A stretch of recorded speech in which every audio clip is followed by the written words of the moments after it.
All right, welcome. This is another exciting unit. This is dealing with statistics. This is Unit 8, Lesson 1.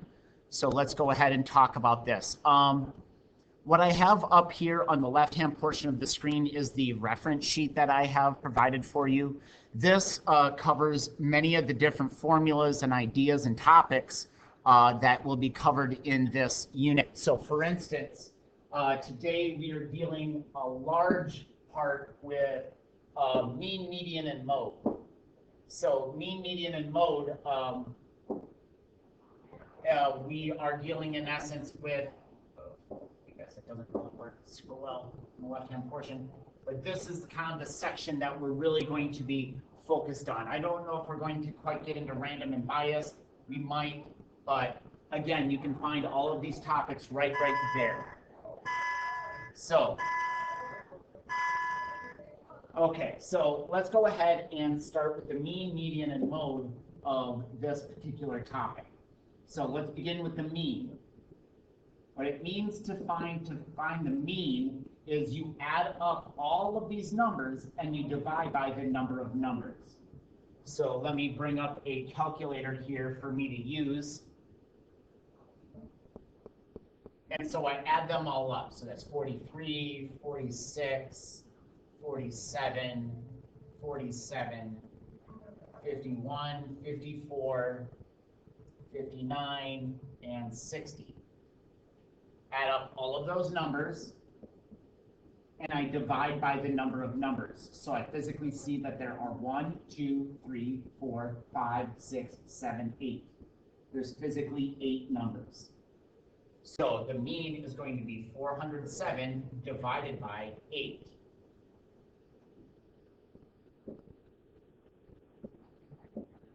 Okay, so we are rounding to 2 decimal places. So this is going to be 50.88. 50.88.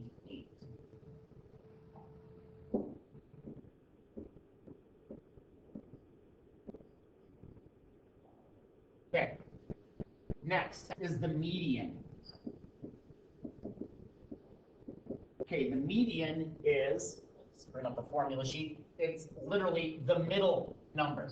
So an important aspect is you have to have the numbers in order first. Okay, it doesn't make any sense if they're just random numbers put in any particular order that you want. They literally have to be in order.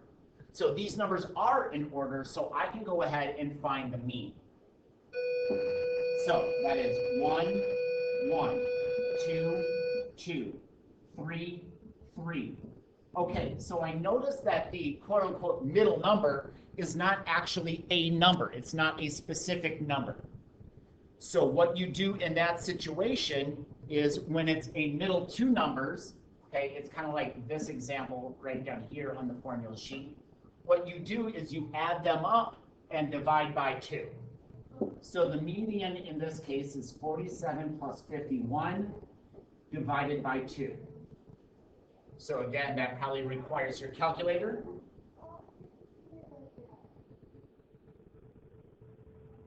And so that middle number is technically 49. Even though 49 isn't in the list, it is technically the median. And the last but not least is the mode, and the mode is the one that is there the most. Okay, that is there the most. So I see that I have 2 47s. Nothing else is there more often than 47. So the mode is 47. What the formula sheet is trying to describe is there are 3 different types of modes. One, where there is a singular number that is there more often. So in our first example, that's the number 2. 2 is more often than anything else. In the second example, you can have multiple modes. So I see that 2 and 3 are more often than any other number, and they're there the same amount of times. So you can have multiple modes, 2 and 3. Now, in a situation where no number is there more often than anything else, then that would be no mode.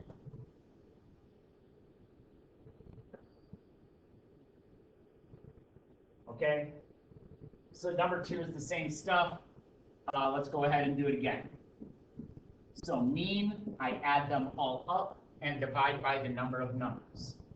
So 6 plus 7 plus 9 plus 9 plus 9 plus 10.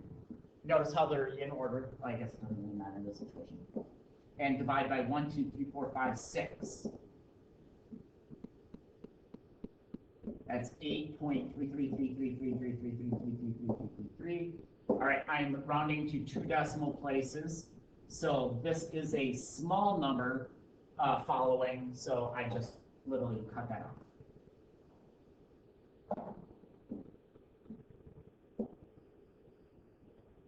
The median is the middle. Again, these numbers are in order, so that's awesome. So 1, 1, 2, 2. So the middle two numbers are those 9s. So what you do is you add up the middle two numbers and divide by 2. 18 divided by 2 is 9.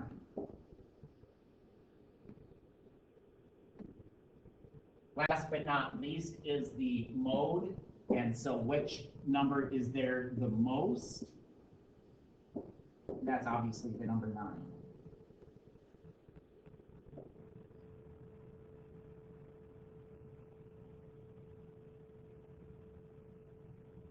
Okay, next we are talking about random bias. So we are getting into this next topic here. And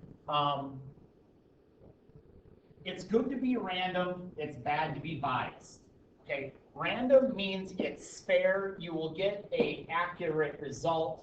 There's no manipulation taking place. It is what it is. All right, biased is a lot more easy to recognize. It's where you purposely skew, or maybe unpurposely, but the data is skewed by who you ask or how you ask a question. Okay, who you ask and how you ask, you're manipulating the results.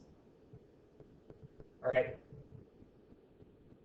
So you want to determine whether the voters in Arizona, so this is called our population. Okay, the population is voters in Arizona. So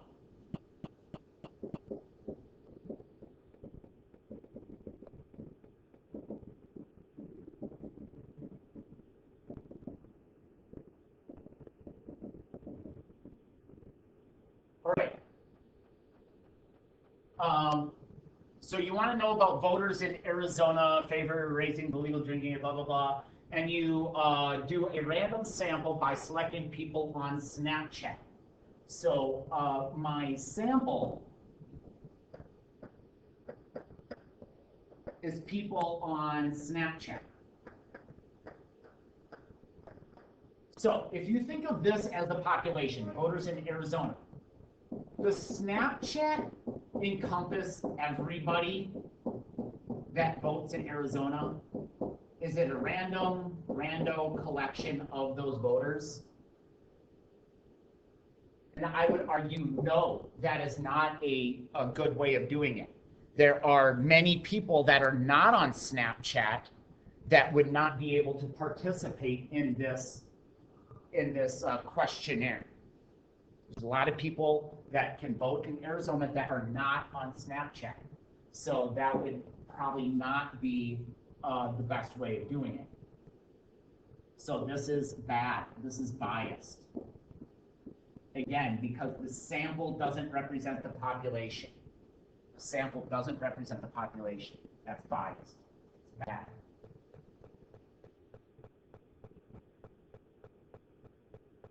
Okay, a large corporation wants to find out which benefits plan its employees would prefer. So employees of this company is the population.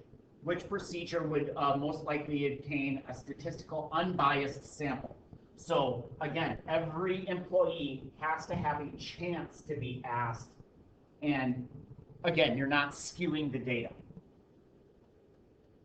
Okay. Assembling one group member from each department and recording the preferences of these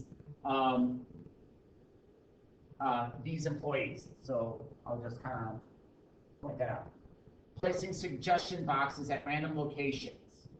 Suggestion boxes at random locations. Surveying a random sample of employees from a list of employees. Inviting all employees to indicate their choice by email. All right, so what I'm kind of seeing, like what would be like the best is I would probably say survey a random sample from all employees. Like, because for instance, a suggestion box involves writing and things like that. And so maybe some people feel uncomfortable writing that sort of idea. So suggestion boxes are, you know, I don't know. I think that might be a little bit too much. Okay, it's not bad. It's really not bad, but there might be better ways. Email. Email. A lot of people don't use email. Okay, a lot of people don't use email. Oh, and also suggestion boxes. What about all the employees that don't work from the location, the building itself? Okay, what about all the people that don't work from the building itself? And then one member from each department. That's really not that bad, but again, you're most likely going to get you know, like department heads and things like that, so people of authority. So I think that the best one that would probably encompass everybody in that business would be just get a list of all of them and then just randomly select some employees from that list. Okay, which question is unbiased? To determine if a question is unbiased, you can't introduce any of your own personal thoughts.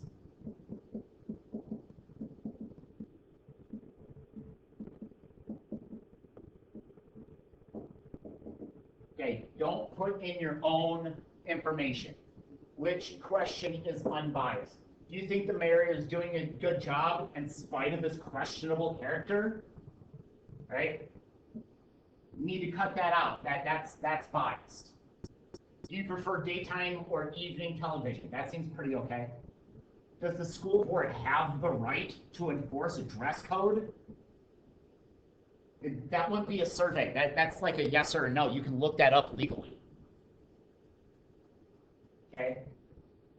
Do you think the government should be allowed to cut down trees willy-nilly to build a new, like, do you think the government should be allowed to cut down trees to build a new highway? All right, that would be, but this willy-nilly introduces influence. You're influencing the person answering the question.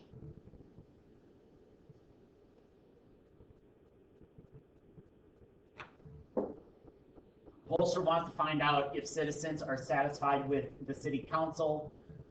Which procedure would be the most appropriate obtaining a statistical unbiased sample?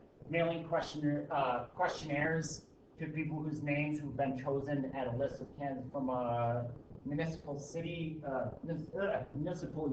utility company, maybe local shopping center, not very good there.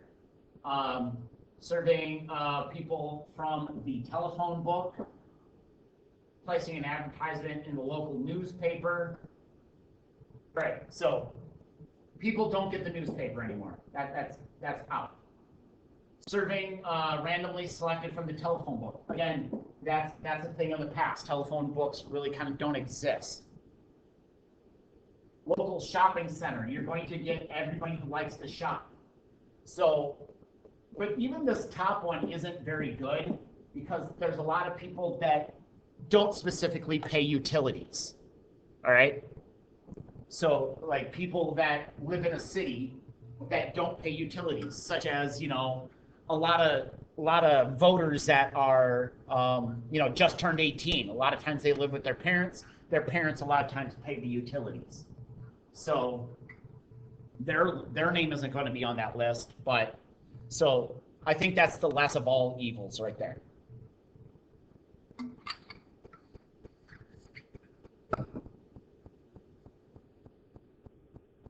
Okay, so we are looking for members in your class. So you want to select the first 6, the 5 oldest, the first 6 that come to mind. or writing all on a separate sheet of paper and putting the slips on a piece of hat. So these first are just garbage because, again, they're introduced bias. So the very first one is, all the people that are punctual, and here you'll get all the oldest. And so old students might not have the same troubles as young students. The first 6 that come to mind, those are going to be your 6 friends, and so your 6 friends are going to make that, and that's not fair to everybody else. So writing your name on a slip of paper, that is the best opportunity to get a fair representation. Okay, and last but not least on our formula sheet is we have a survey, which is just a sheer question experiment where you introduce something to the natural flow of nature. Like you're changing one of the variables. And then an observation is something that you literally just watch. You don't say or influence the situation. You just sit there with a clipboard and you check off things. You don't introduce or do anything to the natural environment. So there's 25 people that have their blood pressure measured, and then measured 1 month later after agreeing to exercising 30 minutes a day, 3 days a week. This is a variable that is introduced. If the world would just go around and turn and you just,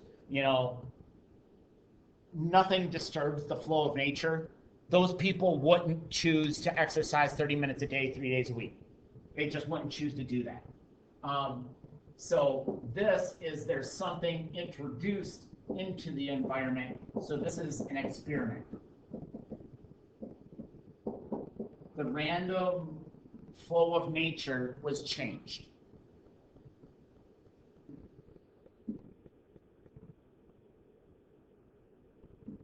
Okay, 100 people are questioned about their workout habits and their blood pressure. So notice that these people were also asked about their blood pressure and workout habits, but the person asking the question isn't saying, okay, that's nice, now go exercise. They aren't changing anything, they're just asked a question. And so because they're just asking questions without any manipulation of the flow of nature, that's a survey.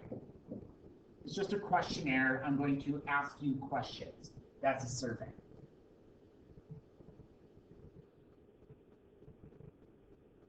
A researcher sits and records the number of people who jaywalk across a 1-block area instead of using the crosswalk. All right, so in that situation,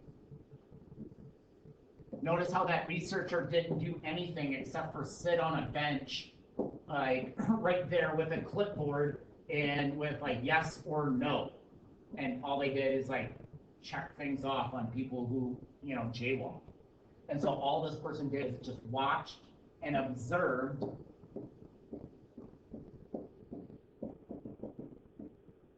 what took place.